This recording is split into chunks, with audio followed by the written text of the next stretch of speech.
इस बात को लेकर लगातार शिक्षक संगठन ने अधिकारियों को ज्ञापन सौंपा और इस आदेश को रद्द करने की मांग कर रहे हैं। इसके चलते कई संगठनों ने अधिकारियों को मुख्यमंत्री के नाम ज्ञापन सौंपा और इस प्रक्रिया को बंद करने की मांग की है। बात करें प्रदेश के 1.5 लाख शिक्षा मित्र की, तो शिक्षा मित्र ने इसका पूर्ण रूप से बहिष्कार करते हुए समान कार्य समान वेतन की मांग सरकार से की है। उनका कहना है यह आदेश शिक्षा मित्रों के लिए नहीं है। सभी शिक्षा मित्र पहले की तरह रजिस्टर में अपनी उपस्थिति दर्ज करेंगे, क्योंकि सरकार के आदेश में अनुदेशकों और शिक्षा मित्र का नाम नहीं है, केवल शिक्षकों की इससे हाजिरी लगाएंगे। इस बात को शिक्षा मित्र संगठन के वीरेंद्र सिंह छोकर ने बताया। ये जिस समय बेसिक शिक्षा दम तोड़ चुकी थी, विद्यालय बंद पड़े थे, शिक्षा मित्र योजना आई, शिक्षा मित्रों ने बंद स्कूलों को खोला और इनको संभाला।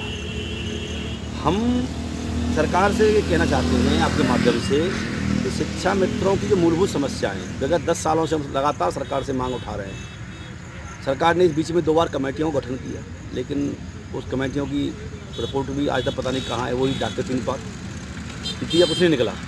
तो हमारा कहना यह है कि शिक्षा मित्र काम शिक्षक के समान करता है, तो उसका वेतन भी शिक्षक के समान होना चाहिए।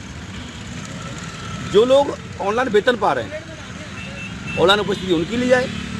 शिक्षा मित्र ऑनलाइन उपस्थिति नहीं डर रहा है। इससे तो ये प्रतीत होता है कि पूर्व में बेसिक के जो विद्यालय हैं वो बिल्कुल बंद पड़े थे, शिक्षक जा ही नहीं रहे थे।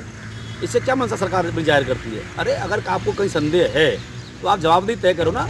आप रियल देखिए विद्यालयों का कहाँ किसकी परफॉर्मेंस ठीक नहीं है, उस पर आप कार्रवाई करिए। और आपके पास इतनी मशीनरी है, आप एक साथ चेक करा सकते हैं विद्यालयों को, और चेकिंग होती भी है। चंद लोग कोई अगर कहीं इस तरह की हरकत कर रहा है और उस पर आप कार्रवाई करिए, लेकिन आप सबको एक नज़र से नहीं देख सकते। शिक्षा मित्र मानदेय पर काम कर रहा है, अनुदेशक मानदेय पर काम कर रहा है, तो ये चाहे शिक्षक हों, शिक्षा मित्र हों, अनुदेशक हों, सबके लिए व्यवहार के नहीं है। क्योंकि सरकार को पहले जो मूलभूत समस्या है उनको भी ध्यान देना चाहिए। शिक्षक की समस्या है अपनी 80-90 किलोमीटर दूर जा करके कोई अगर विद्यालय में शिक्षण कार्य कर रहा है, दुर्गम रास्ते हैं, तो सरकार ने तो देखा नहीं समय से कोई पहुंच पाएगा नहीं पहुंच पाएगा। 15 मिनट का समय दिया है, 15 मिनट अगर आप देरी से पहुंचते तो आपकी अनुपस्थिति लग जाएगी। इसका क्या मतलब हुआ? ये तो एक तानाशाही हो गई। शिक्षा मित्र 30-40 किलोमीटर दूर जाकर काम कर रहे हैं, उनको पैसा मिलता है बहुत कम। तो शिक्षा मित्र का जीवन इससे नहीं चल रहा है, मानदेय नहीं चल रहा है। शिक्षा मित्र अन्य कई काम करता है, कोई भैंस पाल रहा है, कोई मजदूरी कर रहा है शिक्षण कार्य के अलावा विद्यालय समय के बाद। तो ये व्यवहारिक नहीं है। हमारा सरकार से मांग है कि पहले सरकार हमारी ये मूलभूत समस्या हैं उनको ध्यान दे, उनको पूरा करे। और सरकार ने जो कमेटी बनाई थी चुनाव से पहले, उस कमेटी की रिपोर्ट है उसको ओपन करे और हमारी समस्याओं का समाधान करे। उसके बाद सरकार को ऐसा लगता है कि विद्यालय में शिक्षण कार्य नहीं हो रहा है तो सरकार आगे अपना कदम उठाए और हम उसको करने के तैयार हैं। मेरा नाम ईसा जैन है। मैं प्राथमिक विद्यालय छिपटोले से हूँ और मैं एक शिक्षा मित्र के पद पे मतलब कार्यरत हूँ। और यहाँ पर मुझे ऑनलाइन अटेंडेंस देने में कोई दिक्कत नहीं है। मैं 7:30 बजे स्कूल में उपस्थित हो जाती हूँ, लेकिन हमारे बारे में भी सरकार कुछ सोचे तो हमें काम करने में और भी अच्छा लगेगा। समान कार्य की बात कही गई है। हाँ जी, हमने समान कार्य समान वेतन की बात कही है। हम ये कह रहे हैं समान कार्य समान वेतन भी नहीं दे रहे हैं तो इतना तो दे कि हमारा जीवन यापन अच्छे से गुजर पाए। 10,000 में आजकल कुछ भी नहीं होता है। हमारे भी बच्चे हैं, हम भी अच्छे स्कूल में पढ़ाना चाहते हैं अपने बच्चों को।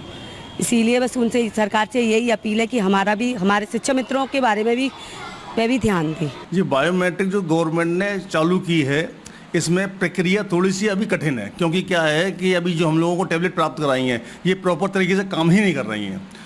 जब बफरिंग होती रहती है, इसकी प्रॉपर काम नहीं करती हैं अभी ये, तो थोड़ी अभी दिक्कत आ रही है इसके अंदर।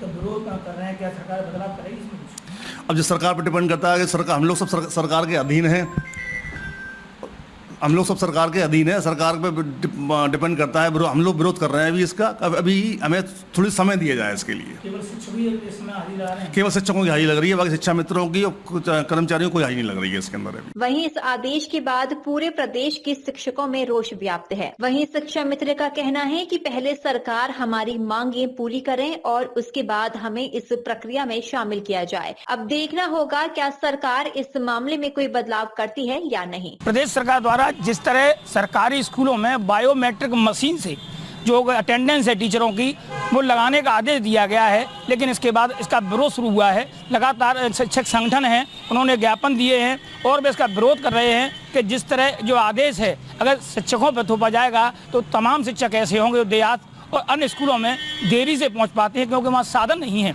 लेकिन इसी बात को लेकर आज विरोध है। तो वहीं शिक्षा मित्र संगठन के अध्यक्ष बीरेन शौकर ने भी ऐलान कर दिया है कि इस जो आदेश है इसमें अनुदेशक और शिक्षा मित्र शामिल नहीं हैं, तो कोई भी शिक्षा मित्र बायोमेट्रिक मशीन से हाजिरी नहीं लगवाएगा, वह अपनी अटेंडेंस केवल रजिस्टर में ही लगाएं, जिससे कि सरकार को मालूम पड़े। उन्होंने कहा है कि हमें समान वेतन और समान कार्य दिया जाए। जो कार्य हम कर रहे हैं वो शिक्षण कार्य है, लेकिन सरकार उसके बाद भी हमारी ओर ध्यान नहीं दे रही। अब देखना ये होगा क्या सरकार इस पूरे आदेश को बदलती है या इसे रद्द करती है, ये तो आने वाला वक्त बताएगा। अपने साथी कैमरामैन मुकेश राजपूत के साथ आशीष पारासर, टीजी न्यूज़ आगरा।